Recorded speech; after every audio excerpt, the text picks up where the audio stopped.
हिवाळा येतोय, थंडगार हवेचा आनंद घ्यायचा? मग चला माथेरानला. माथेरान म्हटलं की फक्त हॉटेल प्रीती. निसर्ग, मजा आणि रिलॅक्सेशन सगळं एकाच ठिकाणी. सर्वात बेस्ट व्हेज आणि जैन फूड, स्विमिंग पूल, रेन डान्स सोबत धम्माल एंटरटेनमेंट, जंगल सफारी, कॅम्प फायर आणि नाईट ट्रेक सारखं non stop thrill. Hotel Preeti, Matheran. बुकिंगसाठी स्क्रीनवर दिलेल्या नंबरवर आजच संपर्क करा.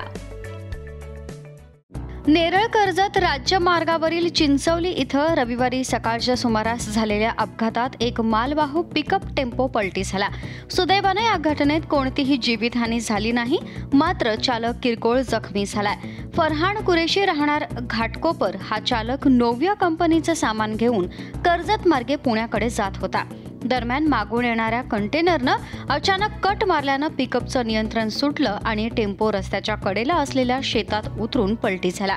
या अपघातात चालकाच्या डोक्याला आणि पाठीला दुखापत झाली असून त्याला तातडीनं रायगड हॉस्पिटलमध्ये उपचारासाठी दाखल करण्यात आलाय. घटनेची माहिती मिळताच नेरळचे सामाजिक कार्यकर्ते प्रशांत देशमुख यांनी घटनास्थळी धाव घेत जखमी चालकाला मदत केली. नेरळ पोलिसांनी घटनास्थळी पंचनामा करून पुढील तपास सुरू केलाय. प्राथमिक माहितीनुसार चालकाला झोप लागल्यामुळे अपघात झाल्याचं सांगण्यात येत आहे. सकाळच्या सुमारास हा अपघात झाल्यानं मोठा अनर्थ टळल्याचं स्थानिकांकडून सांगण्यात येत आहे.